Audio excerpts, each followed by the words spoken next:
To our amazing viewers, thank you for joining us. Your presence makes these stories worth sharing. Now, let's dive into today's story. Vincent Rodriguez, known as Vince, had built his empire from blood and concrete. At 42, he commanded respect in circles where respect was earned through fear, loyalty, and an iron fist. His construction company, Rodriguez Holdings, was the legitimate face of operations that stretched deep into the underground networks of the city. From labor unions to waste management, from city contracts to private security, Vince's influence ran like steel rebar through the foundation of the metropolitan area. He'd married Linda Hoffman 12 years ago when she was a struggling waitress with dreams bigger than her bank account. Back then, Vince was still climbing, still proving himself to the old guard, who questioned whether a second-generation Mexican-American had what it took to run with the wolves. Linda had been beautiful, ambitious, and smart enough to see potential in a man others underestimated.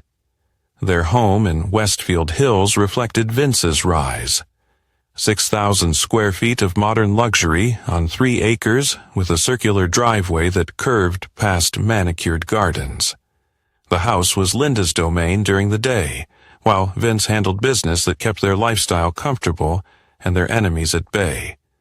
What Linda didn't fully understand was that her husband's success came with unwritten rules. Loyalty was everything. Betrayal was unforgivable, and Vince Rodriguez never forgot a debt, whether owed to him or by him. On this particular Tuesday morning, Linda stood in their marble-clad kitchen, her hands trembling slightly as she ended a phone call. The conversation had been brief but significant. Her lover, Derek Hoffman, her own distant cousin she'd reconnected with at a family reunion, had just confirmed their weekend plans. A hotel in St. Louis, far from prying eyes, and Vince's network of associates who seemed to be everywhere. Linda had been careful for 8 months, conducting the affair with military precision. Separate phones, cash payments, alibis involving her sister, or shopping trips. She told herself she deserved happiness, that Vince's world of violence and intimidation had made her a prisoner in a golden cage. What she didn't know was that Vince's apparent obliviousness was itself a performance. Years of surviving in an environment where weakness meant death had taught him to observe everything while revealing nothing. He'd noticed the new perfume, the unexplained credit card charges that didn't match her claimed activities, the way she checked her phone with nervous energy. But Vince was patient. His grandfather, who'd crossed from Sonora with nothing but calloused hands and iron determination, had taught him that revenge was a dish best served with perfect preparation. You didn't strike until you understood every angle, every consequence, every way your enemy might try to escape. The black Audi Q7 sat in the garage like a sleeping predator. Linda had insisted on the SUV, safer for their non-existent children, she'd claimed, though they'd stopped trying years ago when it became clear their marriage was more business arrangement than love story. Today, she'd be driving it to her supposed book club meeting, which was actually a cover for meeting Derek at a downtown cafe. As Vince reviewed construction contracts in his study, surrounded by awards from city officials and photos with politicians whose campaigns he'd quietly funded, he allowed himself a thin smile. Linda thought she was playing chess, but she didn't even realize the game had begun. Derek Hoffman was everything Vince Rodriguez wasn't, or at least everything Linda wished her husband could be. Tall, blonde, and conventionally handsome, Derek worked as a pharmaceutical sales representative, traveling through upscale medical offices and making small talk about golf handicaps and vacation destinations. He wore khakis and polo shirts like armor against a world that valued appearance over substance. At 36, Derek had stumbled through a series of failed relationships and mediocre jobs before reconnecting with Linda. She represented everything he'd been taught to want. beauty, wealth, and access to a lifestyle his modest salary could never provide. He didn't ask many questions about how Vince had acquired his fortune. He preferred to imagine it came from legitimate business deals and smart investments. The affair had started innocently enough. Family barbecue conversations about old times had shifted to private text messages about Linda's unhappiness. Derek positioned himself as the understanding confidant, the gentle soul who truly saw her. He conveniently ignored the fact that Linda's marriage had funded his cousin's medical school loans and helped his own mother through cancer treatment when Derek's insurance had fallen short. That Tuesday afternoon, Derek was driving his silver Honda Civic toward their meeting point when his phone buzzed with Linda's voice message. She was running late. Something about Vince needing the Audi for a business meeting. Could they push their coffee date back an hour? Derek made the mistake of trying to respond while navigating traffic. His attention split between the phone screen and the road ahead. He didn't notice the red light until impact was inevitable. The Civic slammed into the side of a black Audi Q7 that had been proceeding legally through the intersection.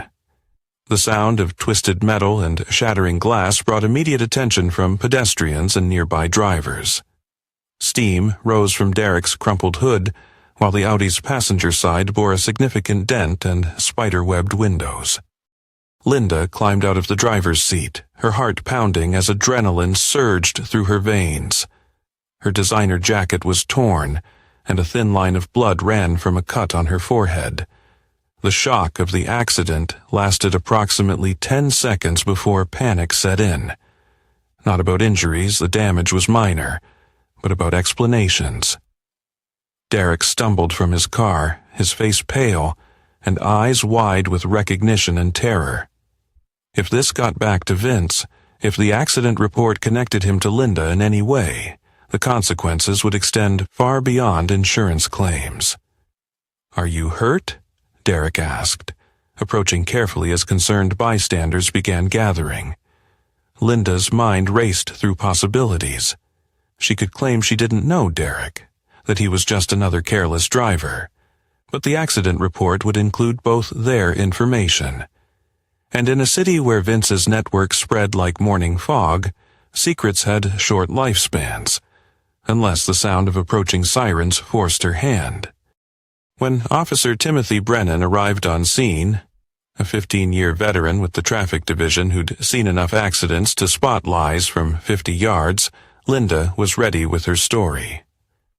"Thank God you're here," she said, injecting tears into her voice with practiced ease. "This maniac came out of nowhere.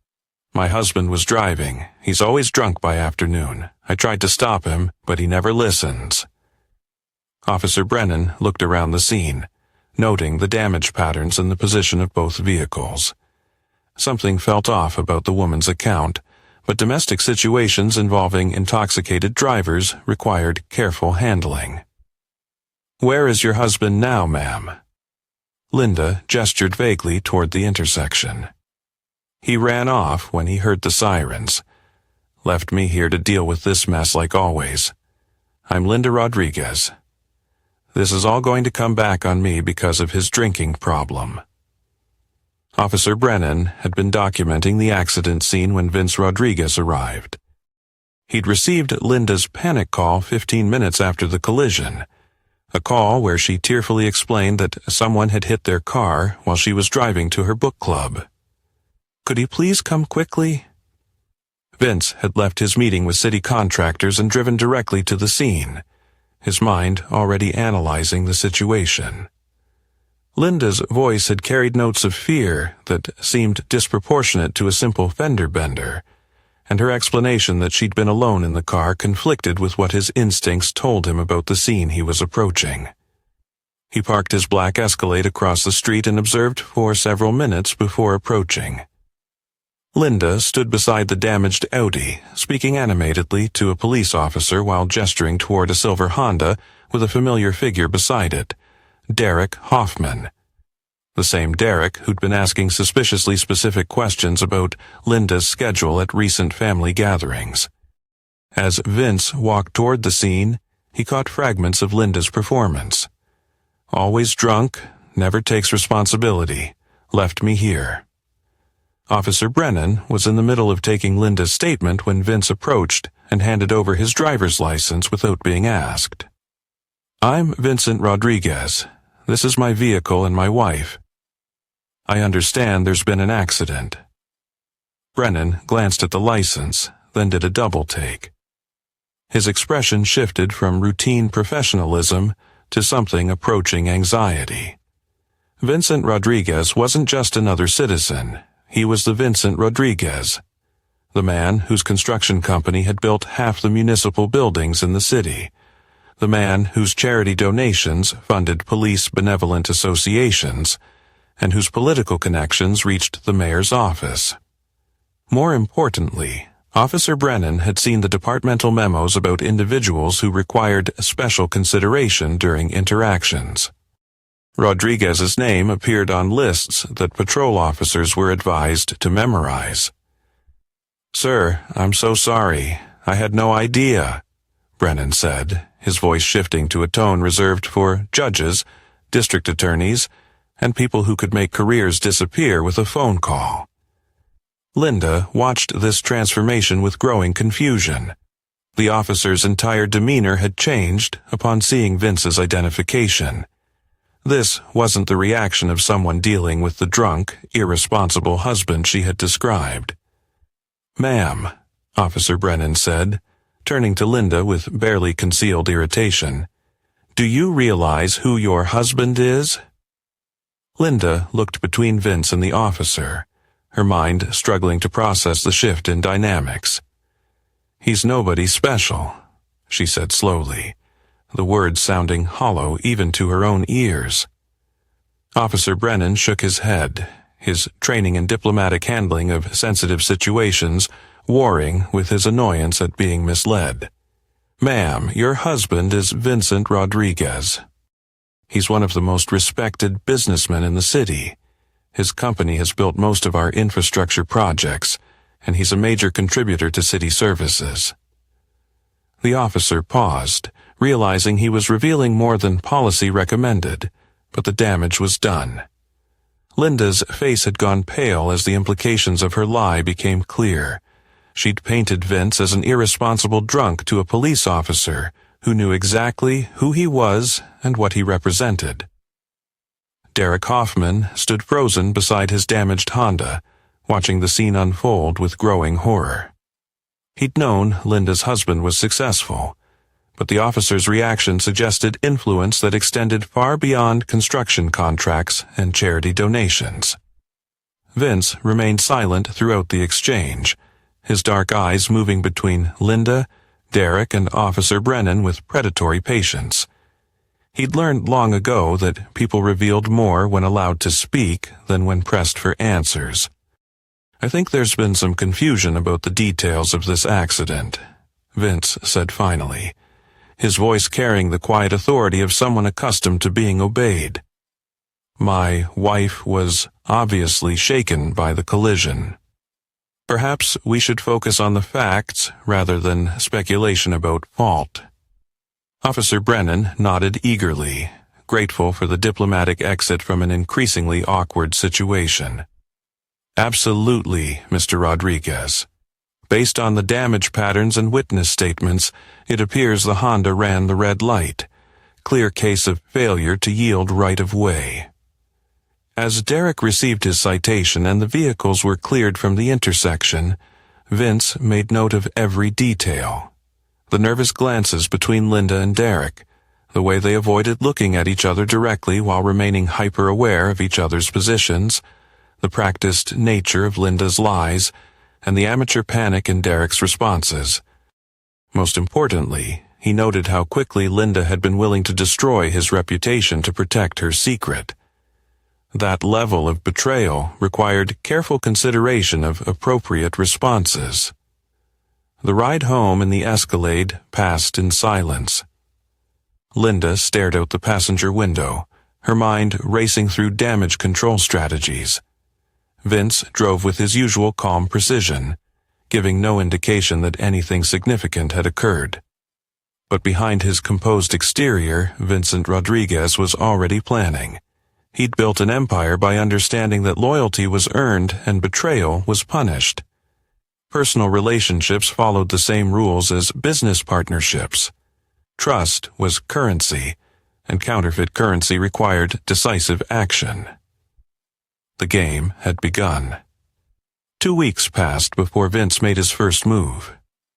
To outside observers, the accident seemed forgotten. The Audi was repaired.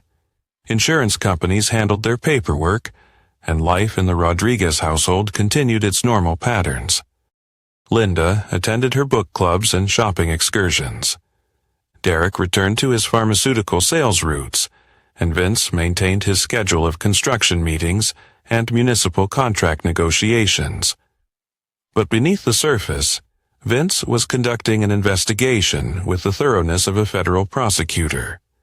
His network of contacts included private investigators, former police detectives who'd retired into corporate security, and specialists in digital surveillance who operated in the gray areas between legal and expedient.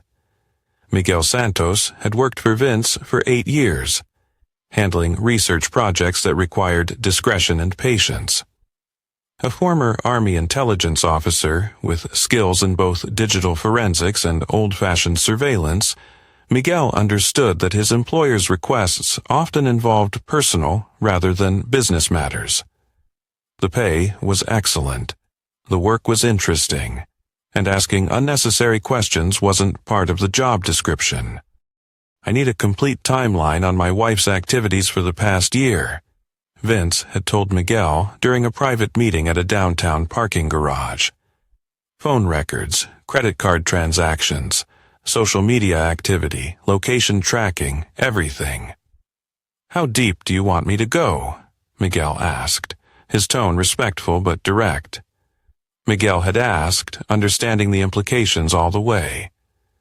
"And I want the same workup on Derek Hoffman, her cousin, pharmaceutical sales, lives in Brookfield Heights, drives a silver Honda Civic with front-end damage." Miguel nodded. "Timeline for results?" 2 weeks. "Money is no object, but this stays between us." The results arrived on a Tuesday morning in a manila envelope delivered to Vince's private office. 47 pages of documentation told a story of systematic deception spanning 8 months. Hotel receipts, paid in cash but captured by security cameras. Cell phone location data showed Linda and Derek in the same places at times when Linda claimed to be elsewhere. Credit card purchases of clothing and accessories that never appeared in her wardrobe at home. But the most damaging evidence was digital. Miguel's cybersecurity contacts had recovered deleted text messages, email chains, and even voicemail recordings that painted a detailed picture of the affair. Linda and Derek hadn't just been meeting for private encounters. They'd been planning a future that involved Linda leaving her marriage once she'd secured a sufficient financial settlement.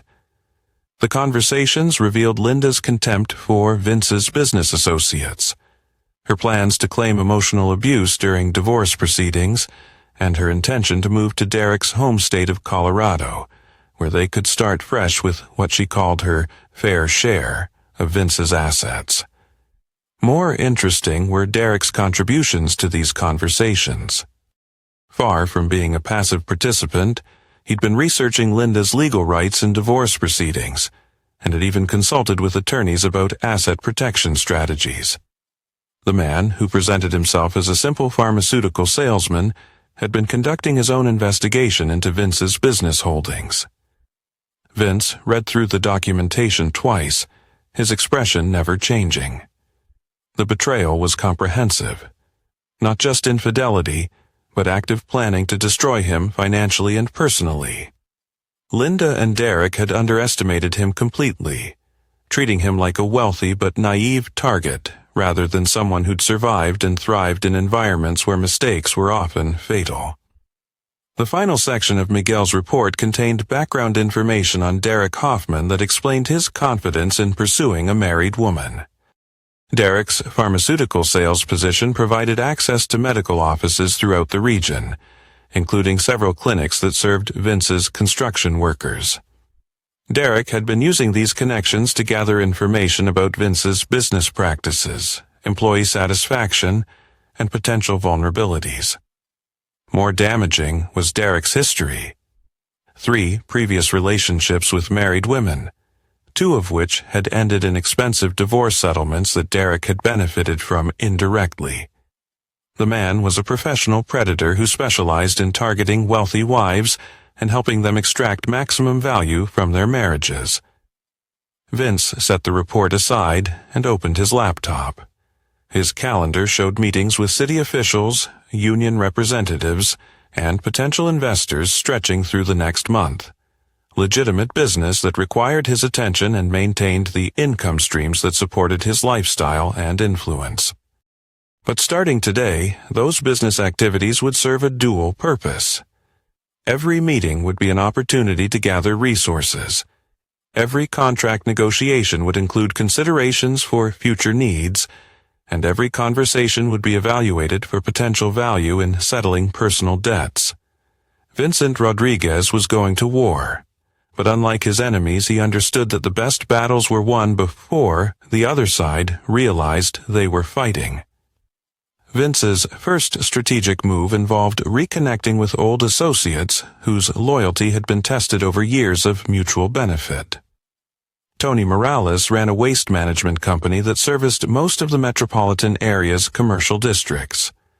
Their relationship dated back 12 years, to when Vince had helped Tony secure his first major municipal contract. The meeting took place at Tony's compound in South Hills, a sprawling property that housed both his legitimate business operations and personal residence. Tony maintained his own security, his own rules, and his own methods of handling problems that fell outside conventional legal remedies.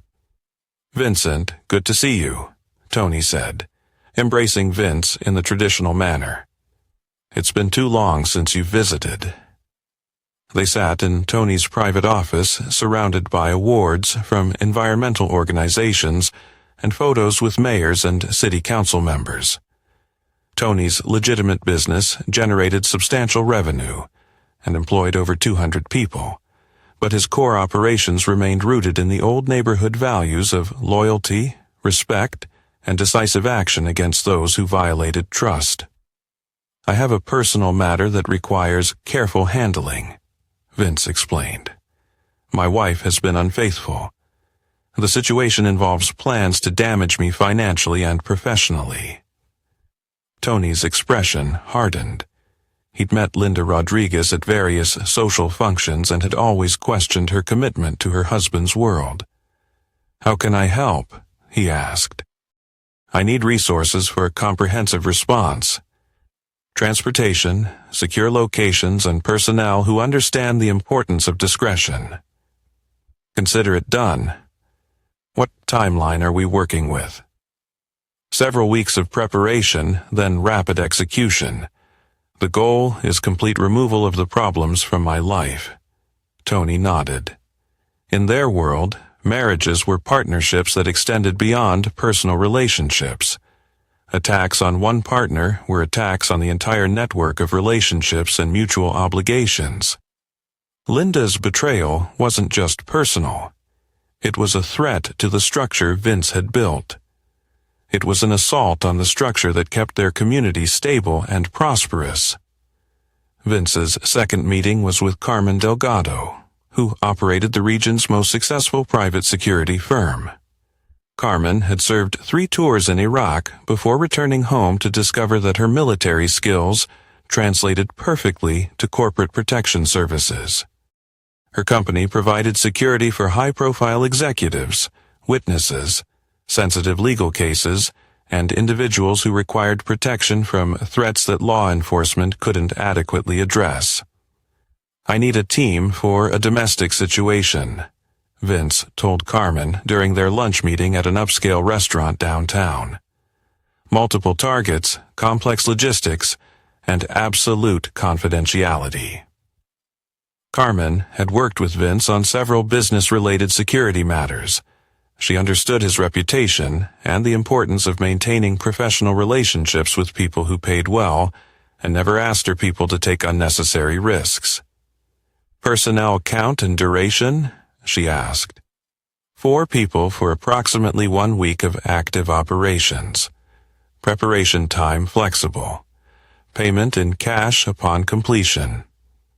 Standard rates apply, plus a confidentiality bonus. We'll need operational details 48 hours before execution. The third piece of Vince's network involved his relationship with Judge Patricia Hoffman, Derek's aunt, and a family court magistrate with 23 years on the bench. Judge Hoffman was known for her tough but fair approach to domestic relations cases, particularly those involving asset division and custody arrangements. What most people didn't know was that Judge Hoffman's son had been arrested for drunk driving 3 years earlier. The charges had been reduced through the intervention of an attorney who specialized in representing city employees and who happened to be on Vince's payroll.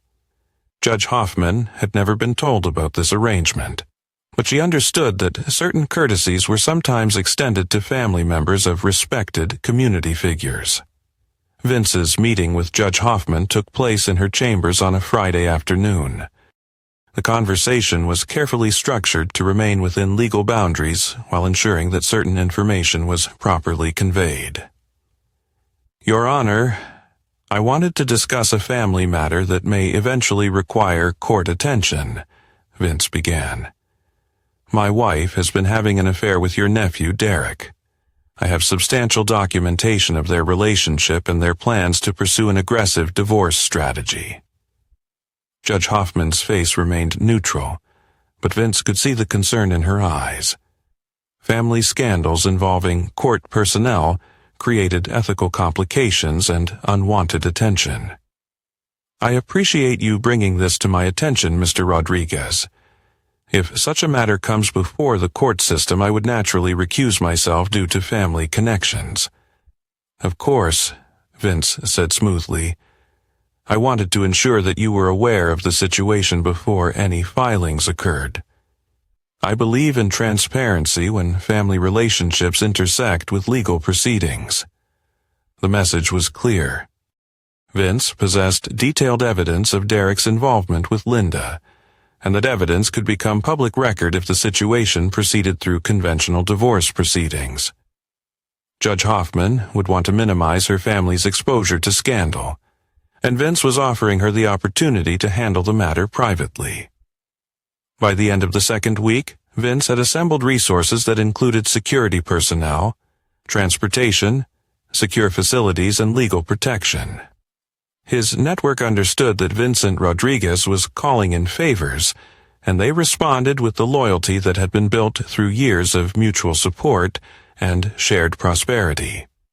Linda and Derek continued their affair, unaware that their communications were being monitored and their plans meticulously documented. They believed they were operating in secret, planning a future that would destroy Vince while enriching themselves. But they were actually performing for an audience of one. A man who understood that betrayal required consequences, and who possessed both the resources and the patience to ensure those consequences were comprehensive and permanent. The plan Vince developed was elegant in its simplicity and devastating in its scope. Rather than simply exposing the affair or pursuing conventional divorce proceedings, he would create a situation where Linda and Derek would destroy themselves while believing they were achieving their greatest goals. The key was Derek's weakness for shortcuts, and Linda's assumption that Vince was too trusting to discover their betrayal. Both had underestimated their opponent, and Vince intended to use their overconfidence against them. Miguel Santos received new instructions during their third meeting. "I want you to create a false investment opportunity," Vince explained. "Something that appears extremely profitable, but requires immediate cash investment. marketed specifically to Derek Hoffman through channels he'll trust. "What kind of investment?" Miguel asked. "Pharmaceutical distribution rights for a new arthritis medication. Derek's background makes him a natural target, and the medical field is full of legitimate opportunities that can be mimicked convincingly." Miguel nodded. Creating false business opportunities was more art than science, requiring realistic documentation, credible testimonials, and timing that felt natural rather than convenient. "Timeline and budget?" Miguel inquired. 2 weeks to establish credibility, then rapid deployment," Vince replied. "Derek needs to believe he's discovered an exclusive opportunity that will fund his new life with Linda." The pharmaceutical scheme required substantial preparation, and Vince knew he only had one chance to make it convincing enough to lure Derek in completely. Miguel's team created a fictitious company called MedTech Distribution Partners, complete with a professional website, corporate documentation, and references from doctors who were actually Carmen Delgado's security personnel using false identities. The investment opportunity was structured to appeal specifically to Derek's background and current financial situation. MedTech claimed to have secured exclusive distribution rights for a revolutionary arthritis medication that was about to receive FDA approval. Early investors could purchase distribution territories for $150,000 each, with projected returns of 300% within the first year. Derek received initial contact through a former colleague who had been recruited for the operation. The approach was subtle, a casual mention of a lucrative opportunity during a pharmaceutical conference, followed by confidential documentation that Derek had to promise not to share. Linda became involved when Derek shared the investment details during one of their hotel meetings. The opportunity seemed too good to miss, but Derek's savings and credit lines could only cover $75,000 of the required investment. Linda suggested they could access the remaining funds through her emergency accounts, money she'd been quietly accumulating from her household budget over several years. What neither Linda nor Derek realized was that Vince had been monitoring Linda's hidden accounts for months. He knew exactly how much money she'd saved and how she planned to access it. More importantly, he knew that once Linda withdrew the funds for Derek's investment, she would be committing herself to a course of action that would be impossible to reverse. The timing was crucial. Vince wanted Linda and Derek to make their investment commitment during a week when he would be attending a construction industry conference in Las Vegas. His absence would give them confidence to move forward without fear of immediate discovery. Carmen Delgado's security team began surveillance of Derek's activities 2 weeks before the planned deployment. They documented his daily routines, identified his regular locations, and established patterns that would be useful for the final phase of operations. "Target maintains regular schedule," Carmen reported during a briefing meeting. "Apartment in Brookfield Heights.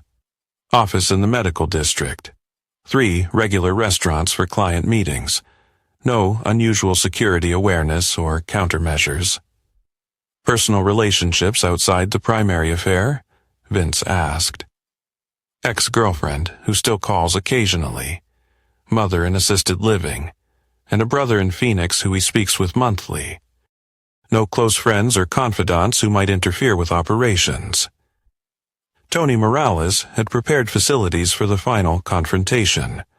A warehouse in the industrial district that was officially vacant, but actually served as a secure meeting location for sensitive business discussions.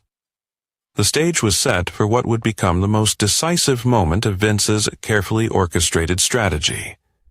The building provided privacy, soundproofing, and multiple exit routes, all necessary features for conversations that required absolute confidentiality. "Everything is ready when you give the word," Tony confirmed. "Personnel, transportation, and cleanup services all standing by." The warehouse had been equipped with recording equipment, restraint systems, and medical supplies. Whatever happened during the final confrontation, there would be complete documentation and professional handling of any complications. Judge Hoffman received a courtesy call informing her that Derek was about to become involved in a financial investment that might prove problematic. The conversation was brief and carefully worded to avoid any appearance of judicial interference in private business matters. "I thought you should be aware that Derek may be making some financial decisions that could reflect poorly on family members in public positions," Vince had explained. "I wanted to give you advanced notice in case the situation becomes public." Judge Hoffman understood the implications. If Derek's investment proved fraudulent or legally questionable, the scandal could damage her own reputation and career. She appreciated Vince's consideration in providing advanced warning, and she understood that discretion would benefit everyone involved. By the end of the preparation phase, Vince had created a perfect trap. Linda and Derek would voluntarily commit their resources to a fraudulent investment, making them vulnerable to both financial ruin and criminal charges. They would be isolated from potential allies and supporters, trapped in a situation entirely of their own making. Most importantly, they would learn exactly who Vincent Rodriguez was, and what happened to people who betrayed his trust. The lesson would be comprehensive, permanent, and absolutely unforgettable. Derek Hoffman signed the MedTech Distribution Partners Investment Agreement on a Wednesday morning, transferring $150,000 to an account that would disappear within hours. He used Linda's emergency savings, combined with a loan against his Honda and a cash advance from 3 credit cards, to meet the investment requirement. Linda had withdrawn her hidden funds 2 days earlier, telling Vince she needed money for a furniture purchase that turned out to be delayed. The lie came easily. She'd been practicing deception for months and felt confident in her ability to manage multiple false narratives. What Linda and Derek didn't realize was that Miguel Santos had been monitoring their communications and financial transactions in real time. The moment Derek's wire transfer was processed, Vince received confirmation that his trap had been successfully triggered. "Investment completed," Miguel reported during an encrypted phone call. "Both targets are now financially committed and legally exposed." Vince was in Las Vegas attending legitimate construction industry meetings, maintaining perfect alibis for his location and activities, but his absence from the city was temporary. He would return Thursday evening to begin the final phase of operations. Derek called Linda within an hour of completing the investment, his voice carrying excitement and relief. "It's done. We're officially partners in what's going to be the most profitable opportunity of our lives." Linda felt a mixture of thrill and terror. She'd just committed $75,000 to an investment based entirely on Derek's research and judgment. But the potential returns were staggering, and success would provide them with financial independence to start their new life together. "When do we see the first returns?" Linda asked. "According to the timeline, FDA approval should come through within 6 weeks. Distribution territories will be assigned immediately after that, and revenue sharing begins within 90 days.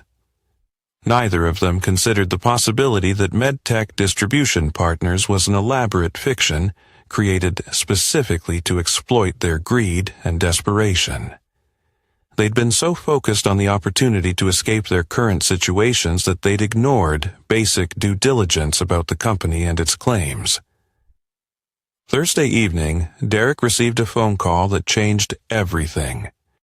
The voice was calm, professional, and completely unfamiliar. "Mr. Hoffman, this is Marcus Webb from the Securities and Exchange Commission.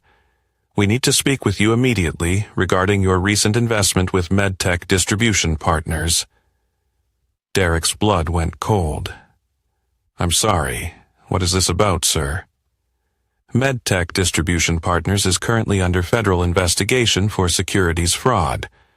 We have evidence that you and several other investors have been victims of an elaborate scheme.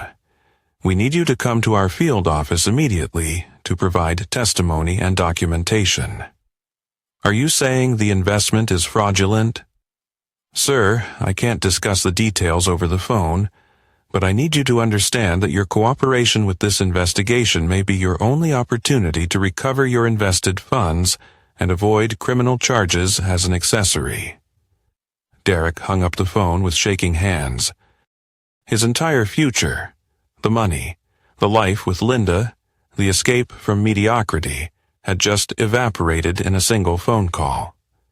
Worse, he was apparently facing potential criminal charges for participating in securities fraud. Linda received her own call 30 minutes later.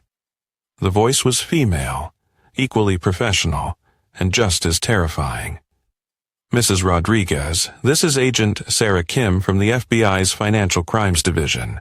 We need to speak with you regarding financial transactions you've made in connection with Derek Hoffman and MedTech Distribution Partners. I don't understand what financial transactions. Ma'am, we have evidence that you provided funds for an investment scheme that's currently under federal investigation. The words echoed in Linda's mind as panic threatened to overwhelm her. Your cooperation with our investigation is essential, and we need to meet with you immediately. Linda's mind raced through possibilities. If the FBI was investigating Derek's investment, they would discover the source of the funds and her attempts to hide money from Vince. Her affair would be exposed, her financial deception would be revealed, and her marriage would be destroyed.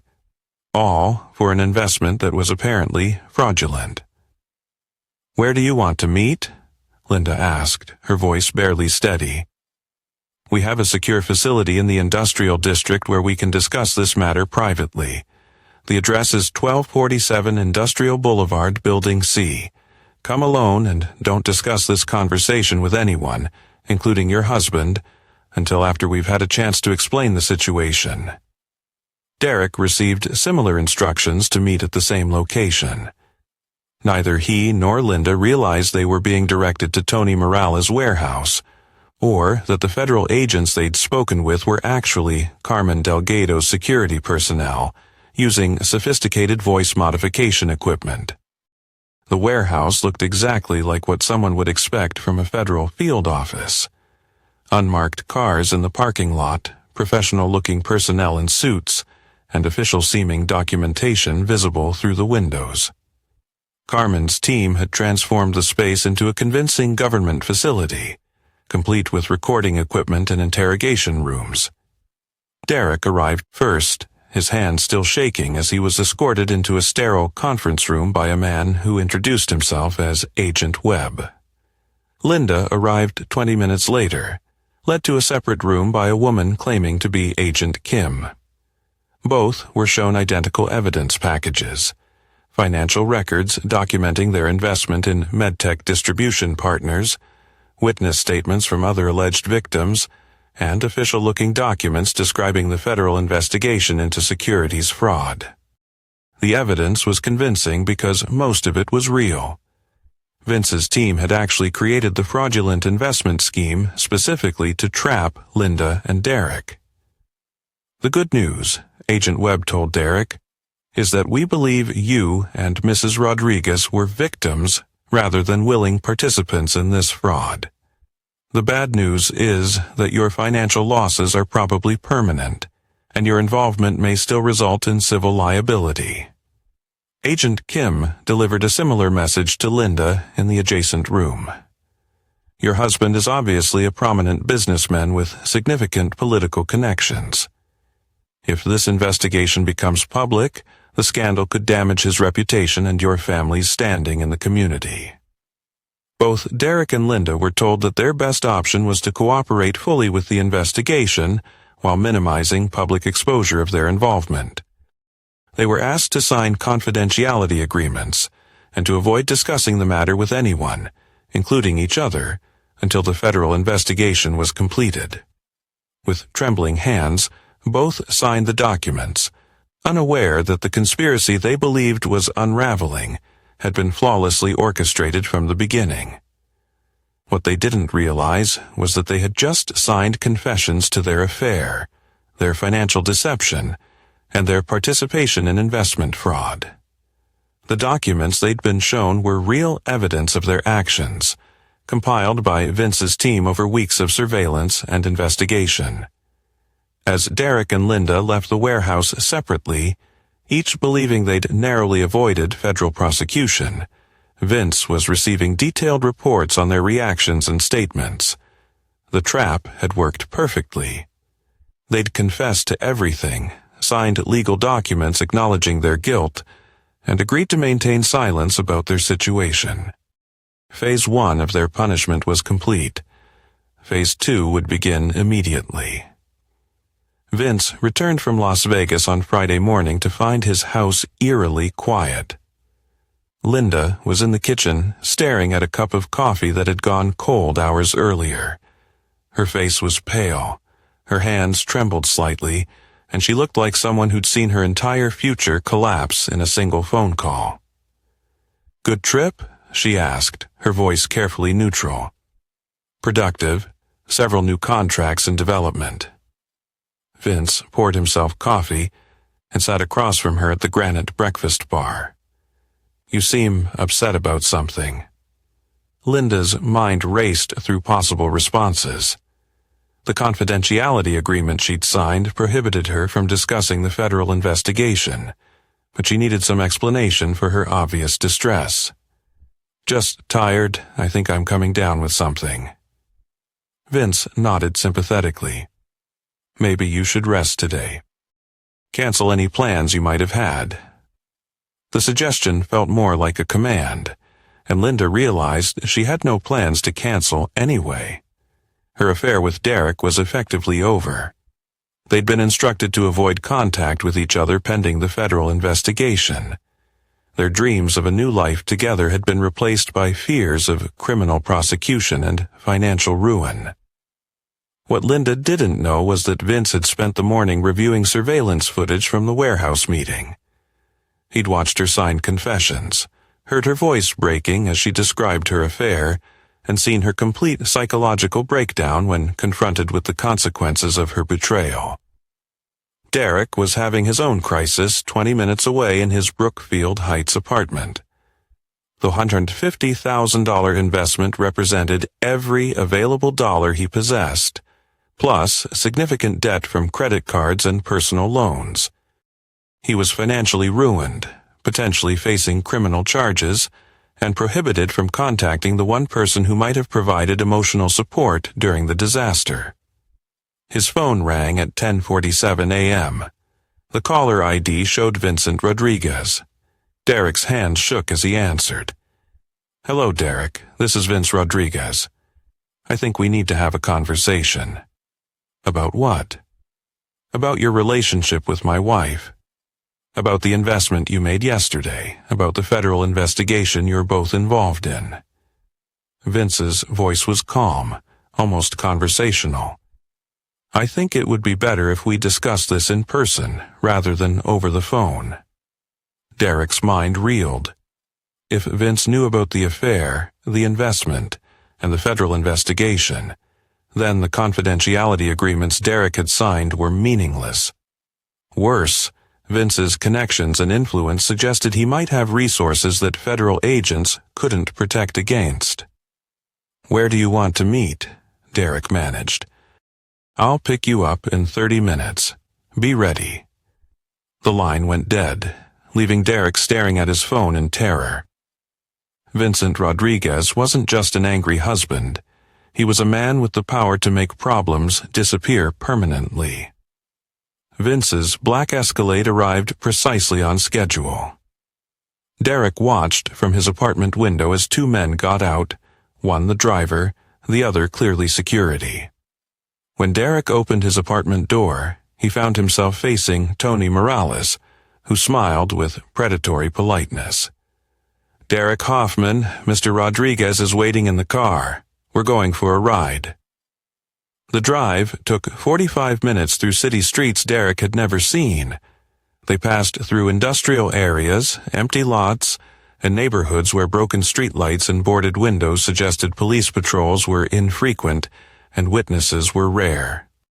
The Escalade stopped at a warehouse complex in the same area where Derek had met with federal agents the day before, but this was a different building, and the men who escorted him inside were definitely not law enforcement. Vince was waiting in what looked like a conference room, but the setting felt more like a tribunal than a business meeting. He sat behind a metal table with file folders arranged precisely in front of him. 2 additional men stood near the walls, professional, alert, and clearly prepared for violence if necessary. "Sit down, Derek." Derek took the single chair facing Vince across the table. His legs were shaking, and he had to grip the chair arms to keep his hands steady. "Let's start with what you think you know," Vince said, opening the first file folder. "You believe you're involved in a federal investigation of securities fraud. You believe you and Linda were victims of an investment scam. You believe you're cooperating with law enforcement to minimize your legal exposure?" Derek nodded, afraid to speak. "All of that is false."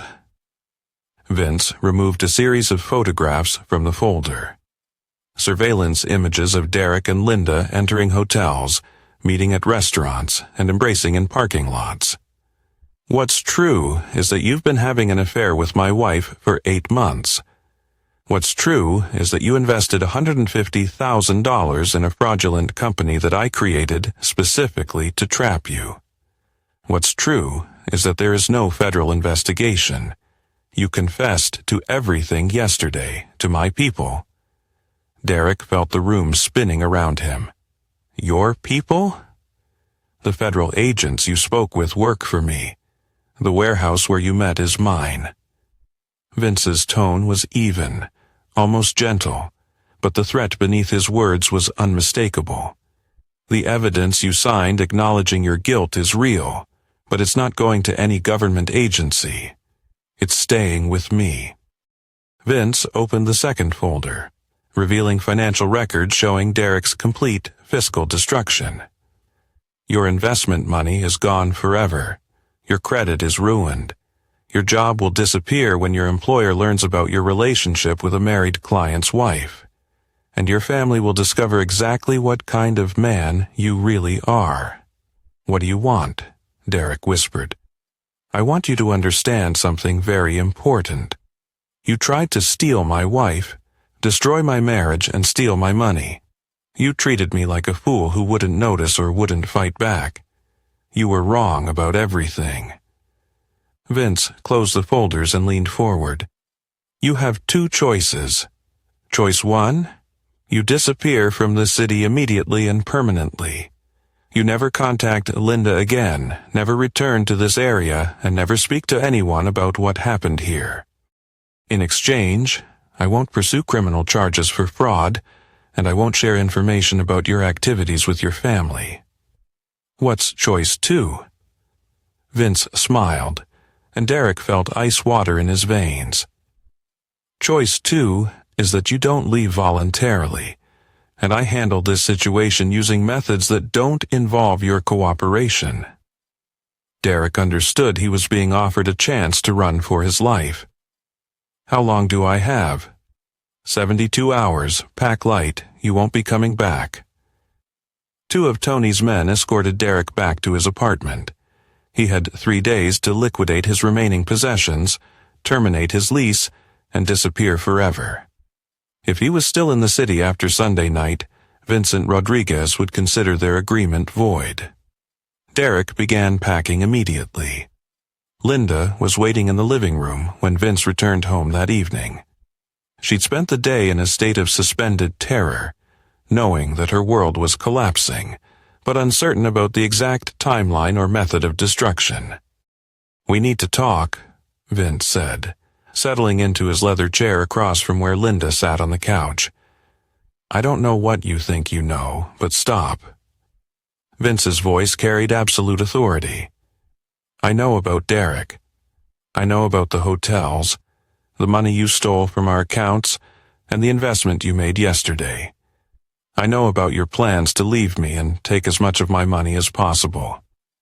I know everything." Linda's face crumpled. 8 months of careful deception had been pointless. Vince had been watching, documenting and planning while she believed herself cleverly hidden. "The affair is over," Vince continued. "Derek is leaving the city permanently. The investment money is gone forever. Your secret accounts have been frozen, and your marriage to me ends tonight." "Vince, please, no. You made your choices. You decided I was an obstacle to overcome rather than a partner to respect. You decided my trust was worthless and my marriage vows meant nothing. You decided that my love, my loyalty, and my life were expendable in your pursuit of a better deal. You were wrong. You chose the wrong partner to betray, and now you'll face the consequences of that mistake." Linda looked up at him, tears streaming down her face. "What are you going to do to me?" Vince's expression was cold, unyielding. "You'll find out soon enough. But know this, your actions have consequences, and I always collect on my debts. You chose this path, and now you'll walk it to the end. You decided to steal from me while planning to destroy me." Vince opened a manila envelope and spread documents across the coffee table. "Divorce papers, division of assets according to our prenuptial agreement, which you seem to have forgotten about in your excitement over Derek's investment scheme." Linda stared at the papers in horror. Their prenuptial agreement, signed when she was a waitress grateful for financial security, gave her virtually nothing in case of divorce due to adultery. She would receive $50,000 in 30 days to vacate the house. Everything else, the house, the cars, the bank accounts, the investment portfolios, remained with Vince. "I won't sign these." "Yes, you will. Because if you don't, I'll file criminal charges for theft of marital assets and fraud. I'll also release the video recordings of your confession to federal agents, which were actually my security personnel, along with documentation of your affair and financial deception." Vince placed a tablet on the table, showing surveillance footage from Derek's apartment building. "Derek is packing right now. He understands that his choices are to leave the city permanently or face consequences that extend beyond legal prosecution. You have the same choice. You're destroying my life over a mistake." "No, Linda. You destroyed your own life by treating our marriage like a criminal enterprise instead of a partnership. I'm just refusing to be a victim of your choices." Linda signed the divorce papers with shaking hands, her tears making wet spots on the legal documents. Vince witnessed her signature and placed the completed paperwork in his briefcase. "You have 48 hours to pack your personal belongings and leave this house. A moving company will arrive Monday to collect anything you don't take with you. After that, this house will be off limits to you permanently." "Where am I supposed to go?" "That's not my problem anymore, but I suggest you avoid trying to contact Derek. He won't be available to help you start your new life together." Linda spent the weekend packing 12 years of marriage into cardboard boxes. Her designer clothes, jewelry, and personal items filled her sedan and a small rental truck. Everything else, the furniture she'd chosen, the artwork she'd collected, the lifestyle she'd enjoyed, remained behind as reminders of what she'd thrown away. Derek's departure was more dramatic. He sold his car to a used car dealership for $8,000, terminated his apartment lease with a substantial penalty, and booked a one-way ticket to Phoenix, where his brother lived. He left the city on Sunday afternoon with 2 suitcases and less than $10,000 to start over. His pharmaceutical sales career was finished.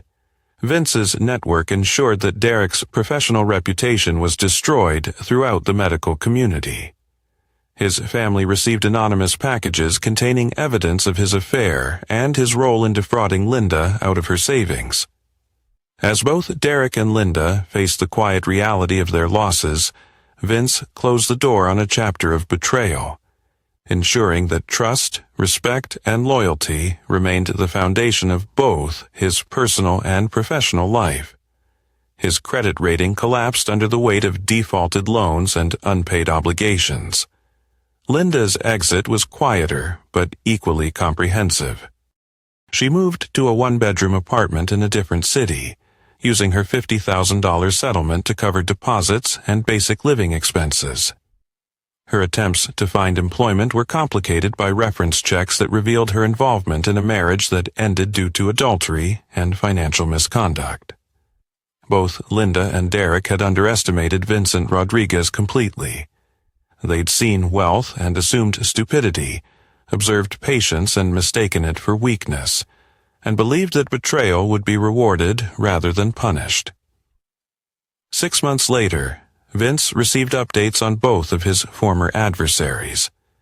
Derek was working in a Phoenix call center for $12 per hour, living in a studio apartment, and avoiding contact with his family due to shame over his actions. Linda was employed as a night shift clerk at a discount hotel, struggling to pay rent and utilities from her minimum wage income. Neither had contacted the other since leaving the city. Their dreams of building a new life together had died, along with their financial resources and social standing. Vince's life, meanwhile, had improved considerably.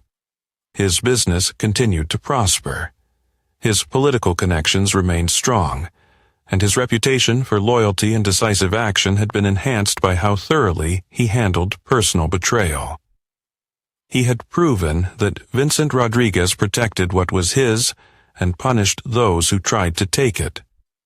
The house in Westfield Hills remained his sanctuary, but now it was free from deception and betrayal. Vince had learned that trust was earned, loyalty was precious, and forgiveness was a luxury he couldn't afford. He'd also learned that the best revenge wasn't temporary pain. It was permanent consequences that reminded his enemies every day of the price they'd paid for underestimating him. Vincent Rodriguez had won completely, and his enemies would spend the rest of their lives understanding exactly what that meant.